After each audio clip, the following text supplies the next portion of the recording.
Hello! Oh man, it's been a while. Okay, what to cover first? Okay, Mercury's been in Taurus for the last like 5 days. We're gonna focus on more of where we are here. Not honestly too much has changed from the last time, except for a whole bunch of moon transits. I think it's been like a week. My bad.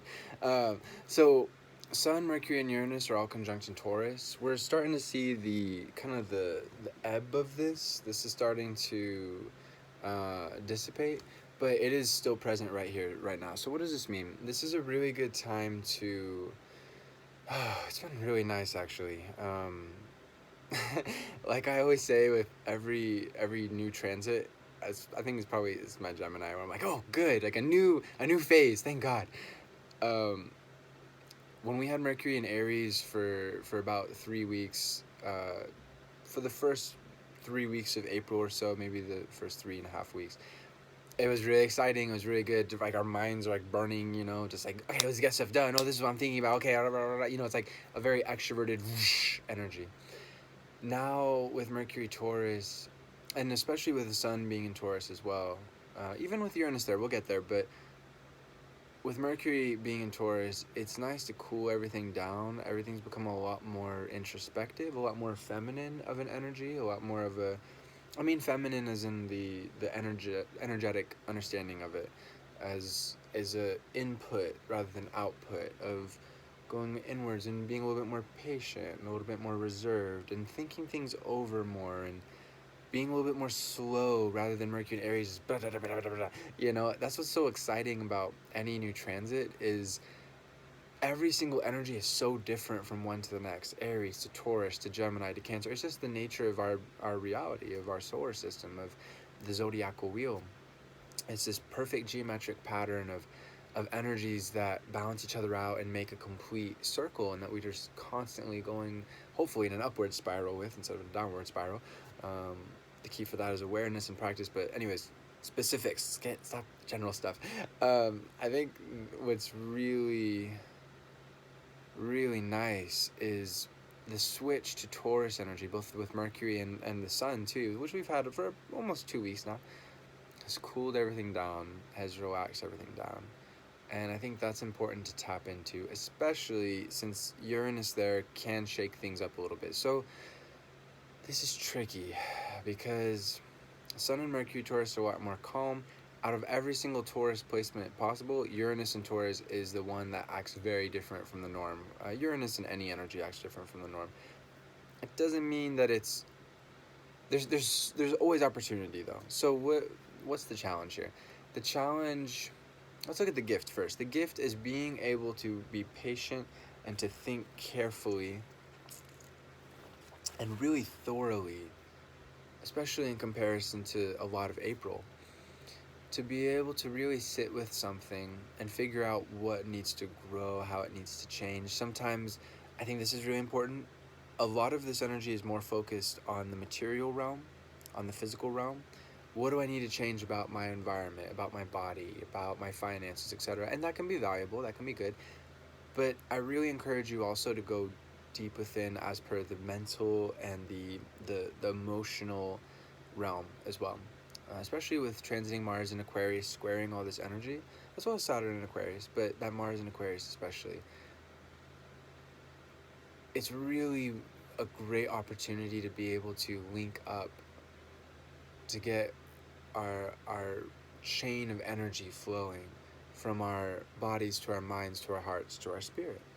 And this is a wonderful opportunity to do this. It can be a little bit challenging, especially with that transiting Uranus. A lot of people are being asked, not so much being asked, but a lot of people, in order to be able to grow, to make that huge next step, they need to let go of something. And it's probably something that is very pleasurable. Now, we're not talking about like, oh, the universe is out to get me. The universe is never out to get us. I have to give up something that I love for me to get something. Like, that's not really necessary. That's not, if something is good, or a relationship, a job, or whatever, a self-image, or whatever, self-knowing rather, not self-image. If something is good and functional during this time, it's just going to be accelerated, and it's just going to be able to help to grow all the more so. If your garden is decaying, and again, this could be a literal garden, a garden of money, a garden of a social relationship or relationships, or anything that grows in your life, your mental health, your emotional health, if it's decaying, it's time to pick out the weeds and start again. And that's something that this current time is a really beautiful opportunity for. So whatever the situation, whatever the reality is, face it. And know that in facing it, even though it can be uncomfortable, it can be painful, even of having to let go of something that overall is not working for you, is not healthy for you, but does have some goodness to it. That's one of the hardest things. It's so easy when it's like, okay, this relationship is done, and the cons far outweigh the pros. This, I'm done, or the job, easy, or whatever it might be. It's a lot harder when there's still some good to it, but overall it's still not good, because it's like, I don't want to lose that part though, even though all of it around it is terrible. It's like, so that's good to keep in mind. And I think something else that's good to keep in mind is to not be too hasty. This is balancing here, because on the one hand, the Uranus and Taurus conjunct Sun and Mercury is saying we need to make these changes, let's do it right now, let's face it. But on the other hand, Uranus is a little bit of a wild energy. As an astronomical body, it is so strange. It was hit by a planet or an asteroid or something a long time ago. So with the ecliptic, the horizontal plane of the solar system, all of the planets are like this, or maybe tilted slightly, like Earth is 23.5 degrees in relation to the horizontal plane. Or you could look at it like a pool table, right? So you have this pool table, and then Earth is kind of like, whoa.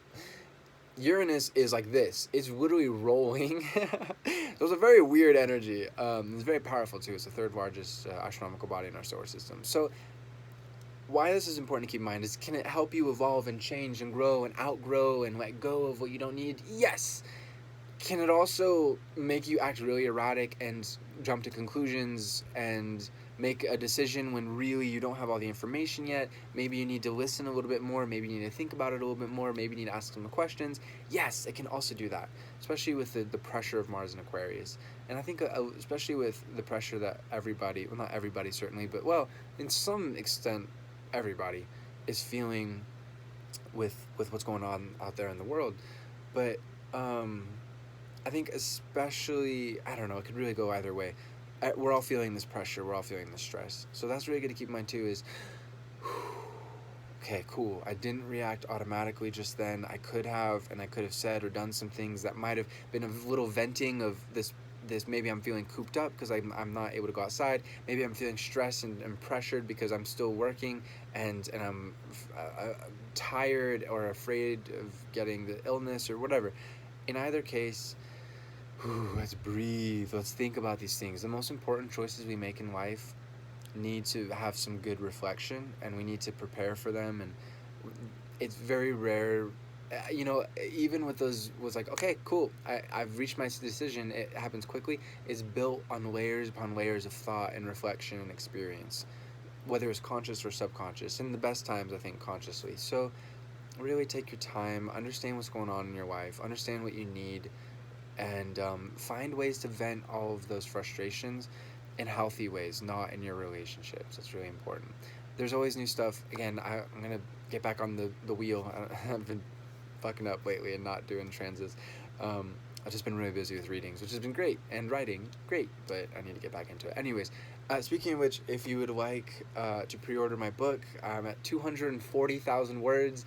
I'm still chugging away at it. I'm in the Neptune planets right now, Neptune placements, and getting there. Every single one is ending up to be like 2,500 words, so it's taking me a while, but it's going to be so fucking worth it. So if you'd like to pre-order it, it's going to be $15. My PayPal email is williamharrison@life.com. And if you'd like to book a reading, the info for all the readings I offer is in the About section on YouTube, the Bio section on Instagram. It's pretty straightforward. It's basically like, do you want a written reading, a Skype or phone reading, a recorded audio, or recording video. That's it. That's the different options. And then we can talk about whatever you would like to talk about. All right. I hope you have a wonderful day. Namaste. Infinite love to you, my friends.